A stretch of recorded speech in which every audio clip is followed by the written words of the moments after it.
दोस्तों, दुनिया बदल रही है और उसके साथ साथ मजहबी नक्शा भी।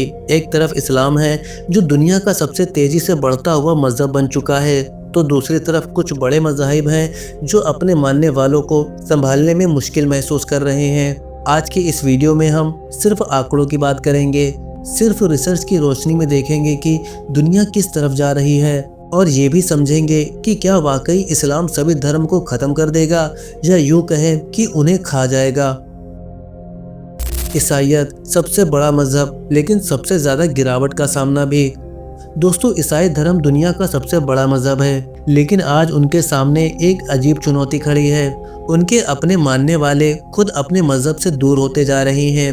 PEW और दूसरे रिसर्च सेंटर बताते हैं कि पश्चिमी देशों में बहुत से ईसाई अपने मजहब को सिर्फ सांस्कृतिक पहचान की तरह ही रखते हैं, लेकिन उसकी तालीम पर और उसकी पैरवी पर ज्यादा ताकीद नहीं करते। घर में मजहब कमजोर हो जाए तो आने वाली औलादें बेदीन हो जाती हैं। माता पिता अगर दीन से जुड़ाव ना रखे तो बच्चे भी धीरे धीरे मजहब को बड़ी चीज नहीं समझते।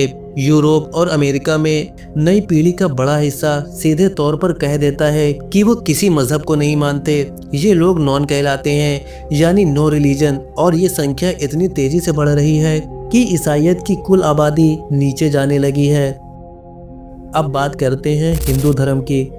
हिंदू धर्म दुनिया का तीसरा सबसे बड़ा धर्म है, लेकिन इसमें एक अहम बात है, ये मजहब बहुत हद तक जन्म आधारित है, यानी जो हिंदू पैदा होता है वही हिंदू कहलाता है। इसके अंदर बड़ी तादाद में कन्वर्जन नहीं होते और ना ही जल्दी इसे कोई पसंद करता है। उसकी वजह तो आप जानते ही होंगे। देखो, मेरे लिए तो बड़ा सिंपल है, ऐसे लिया और ये गोबर जिनको रिफाइन करके लेना हो लो, मुझे कोई दिक्कत नहीं। ऐसे लेके कितनी अच्छी चीज है, तन मन सारा पवित्र हो जाता, आत्मा पवित्र हो जाता।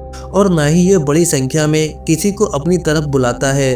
भारत और नेपाल जैसे देशों में जन्म दर पहले की तुलना में काफी कम हो चुकी है। उसका असर ये हो रहा है कि आबादी बढ़ तो रही है, लेकिन बहुत धीमी रफ्तार से।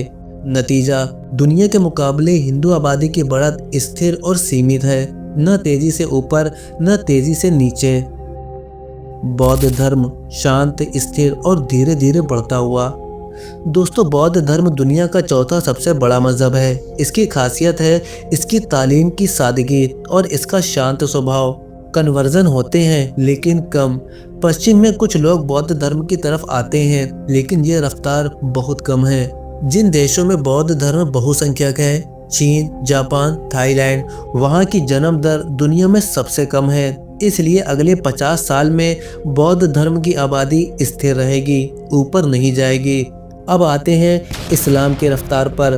दोस्तों, अब समझते हैं कि इस्लाम किस तरह से दुनिया का सबसे तेजी से बढ़ता हुआ मजहब बन गया है। मुसलमानों की औसत उम्र बहुत कम है। युवा आबादी का मतलब है आने वाले सालों में तेजी से बढ़ने वाली तादाद। मुस्लिम घरानों में बच्चों की संख्या दुनिया के औसत से ज्यादा है। यही वजह है कि अकेले जन्म दर ही अगले 50 से 70 सालों में आबादी को बहुत ऊपर ले जा सकती है। इस्लाम की एक बड़ी ताकत ये है कि इसकी तालीम घरों में मजबूती से दी जाती है। बच्चों को बचपन से दीन की पहचान मिलती है, जिसकी वजह से बेदीनी का खतरा बहुत कम हो जाता है। यही वो चीज़ है जो ईसाईयत को सबसे ज़्यादा परेशान कर रही है, लेकिन मुसलमानों को सबसे ज़्यादा मजबूत बना रही है। अफ्रीका, यूरोप, अमेरिका, एशिया, हर जगह मुसलमान तेज़ी से फैल रहे हैं। माइग्रेशन और नौजवानी दोनों मिलकर इस बढ़त को और तेज़ बना रहे हैं। दोस्तों, अगर मौजूदा रफ्तार जारी रही तो रिसर्च कहती है कि इस्लाम दुनिया का सबसे बड़ा धर्म बन सकता है। ईसाई धर्म दूसरा नंबर ले सकता है। हिंदू धर्म स्थिर रहेगा, ना बढ़ेगा ना घटेगा। बौद्ध धर्म की आबादी कम होती जाएगी। नास्तिकों और नो रिलीजन वालों की तादाद पश्चिम में और तेजी से बढ़ेगी। अफ्रीका इस्लाम का सबसे बड़ा केंद्र बन सकता है। दोस्तों, धर्म सिर्फ संख्या नहीं होता, दीन सिर्फ तादाद से नहीं बढ़ता, बल्कि अपने असर से, अपने किरदार से, अपनी रोशनी से फैलता है। तो दोस्तों, आपको ये बदलता हुआ मजहबी नक्शा कैसा लगता है? क्या सचमुच इस्लाम 21वीं सदी का सबसे बड़ा मजहब बनेगा, या आने वाला वक्त कोई और कहानी लिखेगा? अपनी राय कमेंट में ज़रूर दीजिए। दोस्तों अब बात करें उन लोगों की जो पाकिस्तान छोड़कर इंडिया आए थे ये सोचकर कि अब यहाँ हम आज़ादी से जिएंगे, अब कोई डर नहीं रहेगा, अब हमारी औलादें सुकून से पलेंगी। हकीकत बिल्कुल उल्टी निकली।